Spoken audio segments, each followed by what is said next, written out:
Hi guys, Daphne here, and today I am going to be reviewing A Court of Thorns and Roses by Sarah J. Maas. And I loved this book. Like 5 stars, completely blown away. Loved this book. I can't even. It was so good. It was beautiful. I didn't actually read a summary before going into reading this book. I just went ahead and read it because it said Sarah J. Maas on it, so I read it. I was like complete just book reader zombie, you know, must read book now. Okay, so A Court of Thorns and Roses. The world is beautiful. There's a line and there's this little itty bitty part of the world that is humans. So there's the mortal part and then there's the immortal part. And the immortal part is fairies and high fae and lords and castles and things. And something happened and all of the humans are completely and utterly afraid of all of the fairies, and they don't talk about fairies and just, no. Okay, and I wanted to show you this map in this book because I think it's gorgeous. So here's the map. Look at that. It's so pretty. And this is their world right here. So you can see, look, down here, this is the human world. And up here, this is the fairy world, and I don't actually remember what this is, so we didn't really go there. The main character's name, hold on, I have a notebook because I can't remember how to pronounce her name. I thought it was Fire. Honestly, I thought it was Fire, and then it wasn't Fire, and apparently it's Feyre. So her name is Feyre, and she's like 19-ish, and she is immortal, and she lives with her family. Something happened, and her dad used to have a lot of money, and her mom's not around anymore. But it's her and her 2 sisters, Elaine and Nesta. Feyre hunts for them because no one else is providing any money anymore. One day, she is out hunting, trying to find food for her family, and she finds this giant wolf. And she's like, oh my goodness, this is gonna feed us forever. So she kills the wolf. She takes it back to her family, and they go to the market and they're getting food. They go back to the home and like this monster thing comes to their door. It tells Feyre that because she killed this wolf, which turned out to be a fairy in wolf form, that according to some treaty, she has to go with it, or it's going to kill her. And nobody ever comes back from Prythian. That's the fairy world. Nobody ever comes back from Prythian. I mean, there have been tales of people going there, but they don't come back. They don't come back at all. And she's like, oh my goodness. Like, my family's not going to survive without me because they can't really find food for themselves because Feyre's been finding all of the food for them by hunting. And so she goes. It's nothing like she thought it would be, honestly. The fairy world is a completely different place, and she meets these high lord fairies in their castle, and she goes to the spring court, which is one of the courts. That's basically the premise for this book. I really loved all of the characters in this book, especially Feyre. She's really kick butt, which is awesome. It's a nice change to see sometimes when a main character who is a girl who is she's doing her own thing, and it's kind of awesome.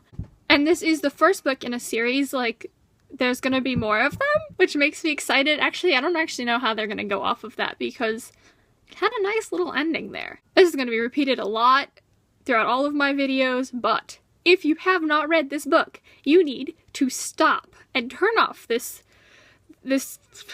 whatever you're watching on. You gotta turn it off, and I'm going to talk spoilery things. So, bye to you.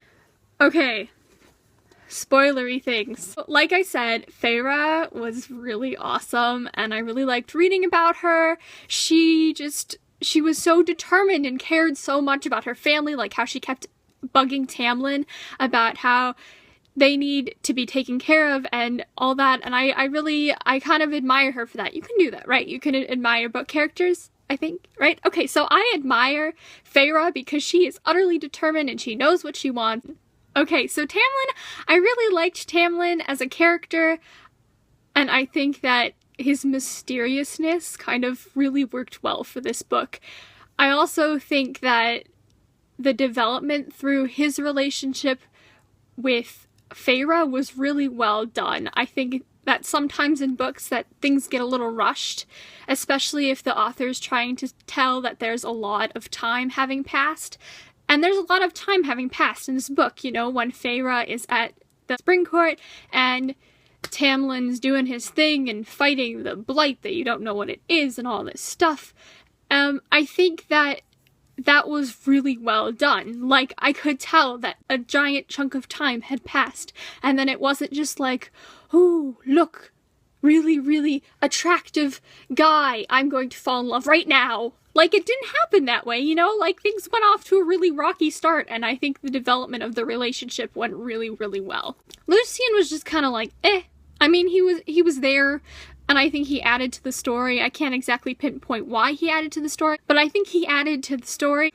Speaking of plot development, I know I said their relationship was really well done, but sometimes I feel like the parts of the book were unevenly done, you know? So there's the part where she's staying with Tamlin and Lucien in the Spring Court, but then there's also the part where she's going under the mountain, and like the book, that part's like this big and the rest of it's like this big. I understand that there's gonna be more books, but sometimes I felt like things needed to be better balanced, but I guess there was a balance and it's complicated. Got a little annoyed sometimes when, in the beginning of the book, Tamlin was a little overprotective sometimes, you know, like he was a little overbearing on Feyre, and I do understand that the fairy world is extremely violent. Feyre, being immortal, was at a disadvantage. I do like that she lets her curiosity get the better of her, and I think that's awesome in a character and like in a story like this, because then she's not just obeying whatever orders are thrown at her, you know, she's going for it,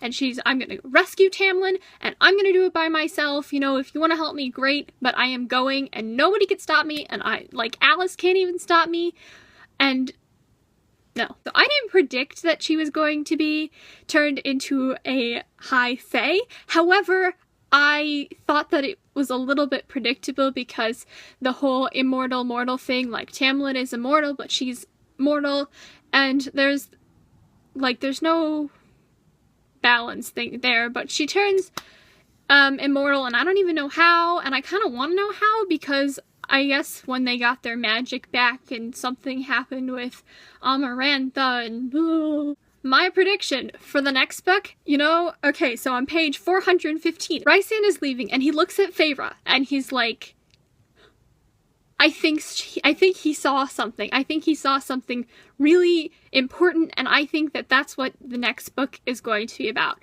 Also, there's some weird other High Lords on that island that I pointed out earlier on the side of the map, and I think that is going to have so much to do with it, because I think they're even worse than Amaranth. So that's it for this book review. I